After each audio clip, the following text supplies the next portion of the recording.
Merci, Monsieur le Président de séance. Et tout d'abord, j'aimerais remercier les autorités de Djibouti et le peuple pour l'accueil et pour ERF pour cette invitation. En réalité, même si je n'ai pas ma présentation PowerPoint, je vais essayer de vous résumer en 5 minutes ce que j'ai envie de vous dire.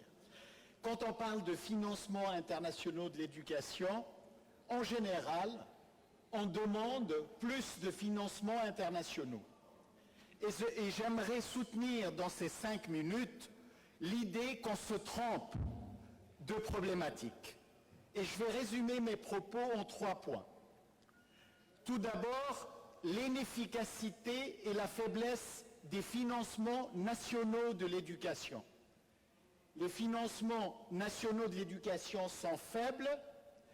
Le deuxième point est que les financements internationaux sont inefficaces et faibles également. Le troisième point, c'est la nécessité de repenser l'éducation et la scolarisation avant de décider de la financer. Suivant. Tout d'abord, au niveau de la faiblesse et de l'inefficacité des financements internationaux.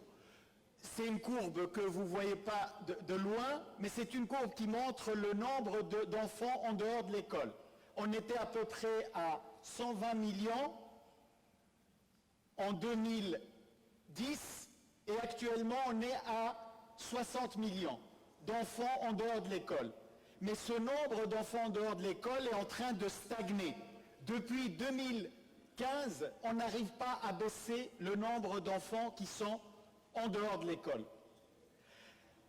Alors, vous allez me dire, suivante s'il vous plaît, vous allez me dire, mais pourquoi vous parlez d'inefficacité des financements nationaux de l'éducation? En réalité, les pays du Sud s'investissent dans l'éducation. Par exemple, sur ce graphique, 17% des dépenses publiques en Amérique latine et en Afrique sont consacrées à l'éducation. Le problème, c'est que beaucoup de pays sont pauvres, n'arrivent pas à avoir une croissance économique qui leur permet de plus dépenser sur l'éducation. Pour illustrer mes propos, et j'aimerais pas choquer mes collègues de Djibouti, Djibouti en général dépense pour un enfant du primaire 250 $ par an. C'est le prix de notre chambre d'hôtel. La Suisse dépense par année pour les élèves du primaire, le pays où je travaille, 10 000 $. Et donc, si on veut améliorer le financement national de l'éducation, il faut créer de la richesse. Il faut aussi mieux collecter les impôts. Il faut aussi lutter contre la corruption, parce que si l'État a moins de ressources, c'est qu'il ne peut pas dépenser sur l'éducation. Je passe maintenant pour les financements internationaux. Vous avez peut-être l'idée qu'au niveau international, les pays du Nord sont généreux. C'est faux. La communauté internationale dépense 2 fois plus pour la santé que pour l'éducation. En gros, pour l'éducation de base, on dépense par année 12 milliards de $. Ces 12 milliards de $ viennent des pays riches vers les pays en voie de développement. L'Afrique reçoit 1,4 milliard de $ par année de la part des pays de l'OCDE.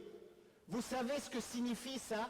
C'est 3 avions Airbus 380. Donc, toute l'aide à l'éducation qui vient de l'international en Afrique, c'est le prix de 3 avions que vous avez pris pour venir ici. Donc, la suite, s'il vous plaît.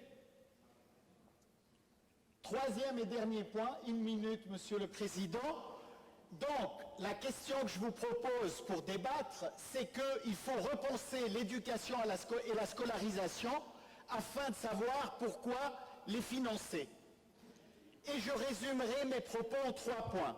Si un pays, si une région veut repenser l'éducation, ce pays, et je pense en particulier à l'Afrique, doit se concentrer sur 3 points.